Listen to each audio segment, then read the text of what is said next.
Assalamualaikum warahmatullahi wabarakatuh. Hamdan wa syukron lillah wassalatu wassalamu ala rasulillah wala hawla wala quwwata illa billah. Amma ba'du. Pendengar Buletin Dakwah Kafah rahimakumullah. Alhamdulillah kembali hadir di tengah-tengah Anda semua. Buletin Dakwah Kafah kali ini edisi 277. 20 Jumadil Tsaniyah 1444 Hijriah, 13 Januari 2023 Masehi. Kali ini akan mengangkat tema cara efektif dan syar'i membasmi korupsi. Bismillahirrahmanirrahim.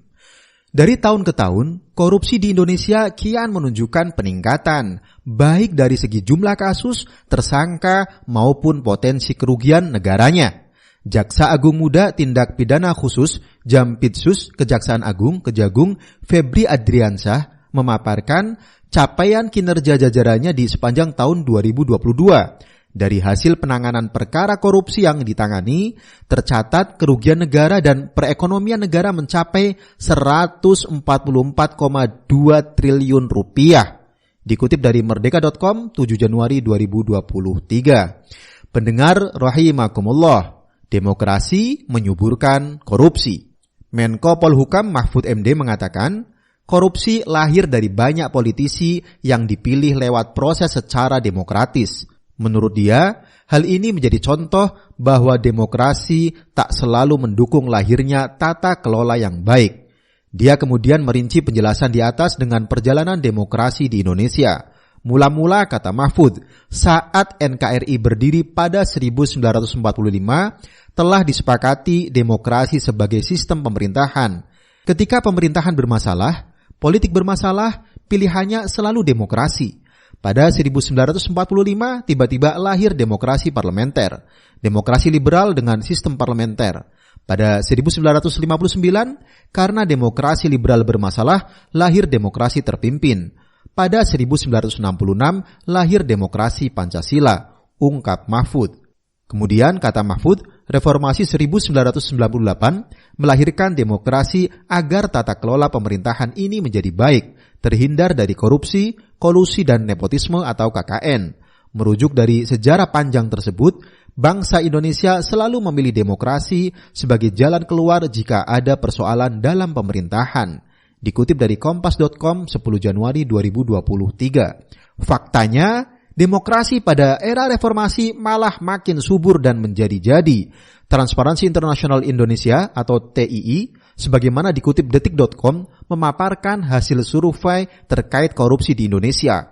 Survei dilakukan pada 15 Juni sampai 24 Juli 2020. Hasilnya, TII mengatakan masyarakat menempatkan anggota legislatif sebagai lembaga terkorup di Indonesia. Berikut urutannya. Yang pertama, anggota legislatif 51%. Yang kedua, pejabat pemerintah daerah 48%. Ketiga, pejabat pemerintahan 45%. Keempat, polisi 33%. Kelima, pebisnis 25%. Keenam, hakim atau pengadilan 24%. Ketujuh, presiden atau menteri 20%. Kedelapan, LSM 19%. 9, bankir 17%. 10, TNI 8%. 11, pemuka agama 7%.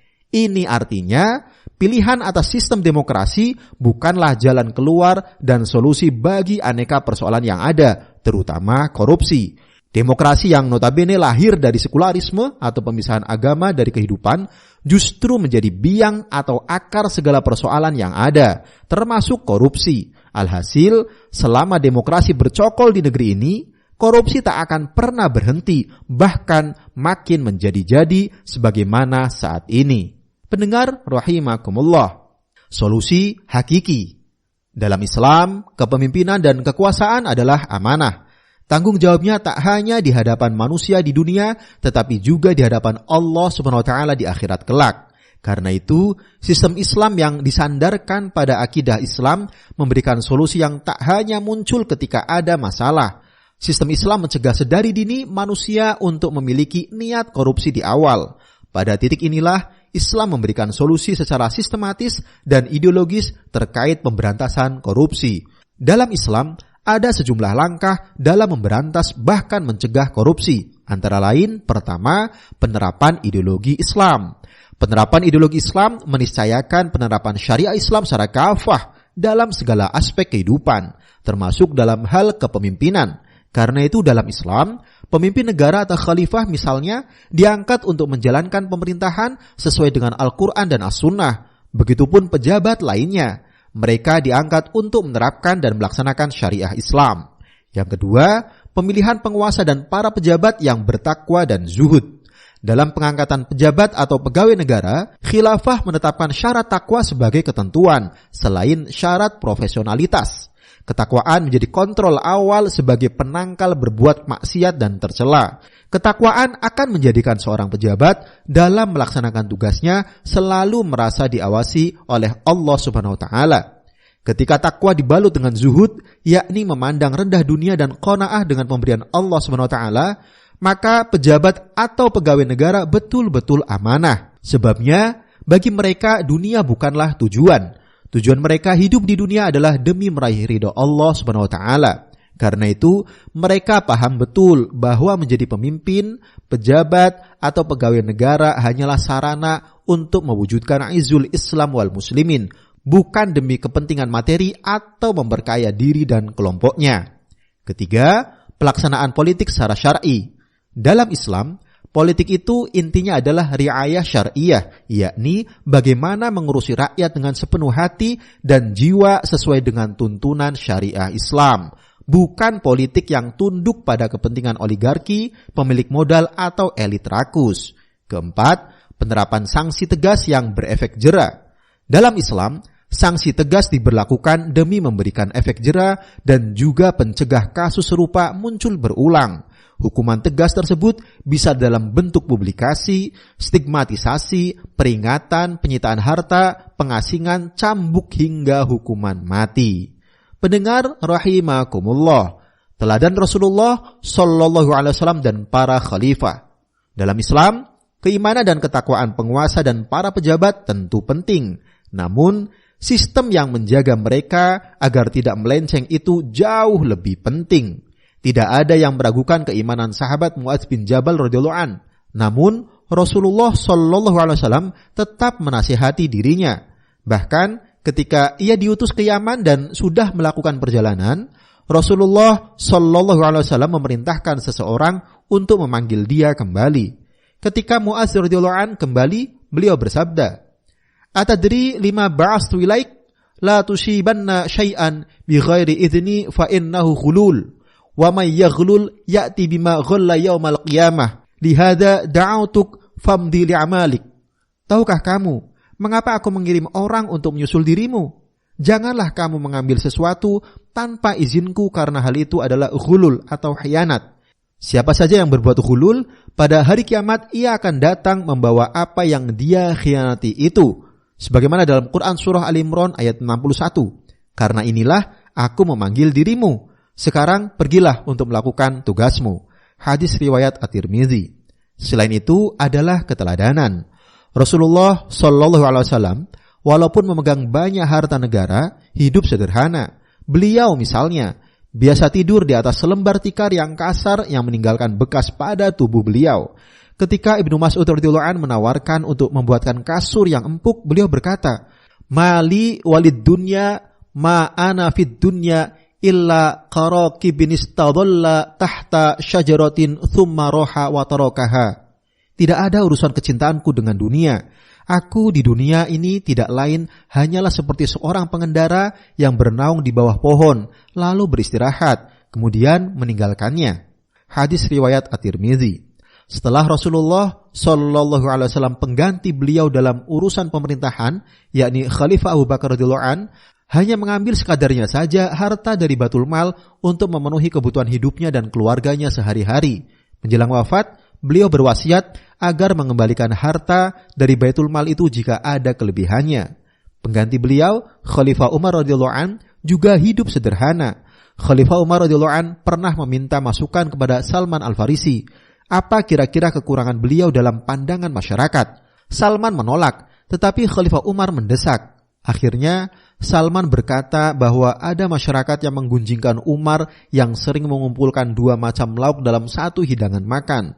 Sejak saat itu, Khalifah Umar tidak pernah makan dengan dua macam lauk. Tidak hanya diri mereka sendiri yang bersih dari korupsi, mereka juga menjaga agar kerabatnya tidak menggunakan jabatan ayah atau saudaranya untuk memperkaya diri mereka. Suatu ketika, Khalifah Umar radhiyallahu anhu melihat unta gemuk di padang gembalaan yang sudah diproteksi negara.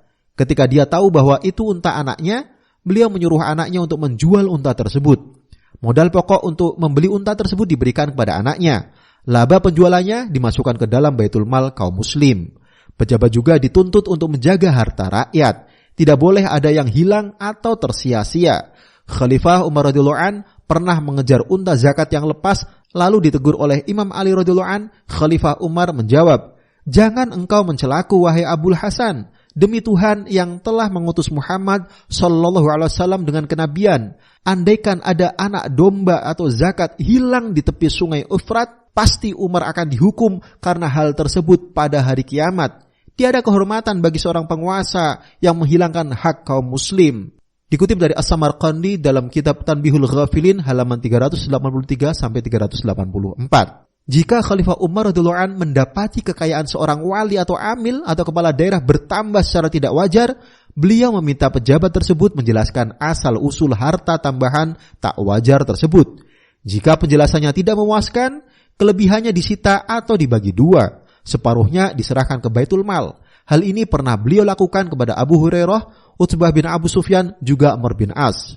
Dikutip dari Ibnu Abd Rabbih Al-Andalusi dalam kitab Al-Aqdul Farid, Jilid 1 halaman 46 sampai 47. Ini untuk kasus yang syubhat. Adapun untuk kasus yang jelas-jelas terbukti seseorang memperkaya diri sendiri dengan jalan curang, hukumannya adalah ta'zir.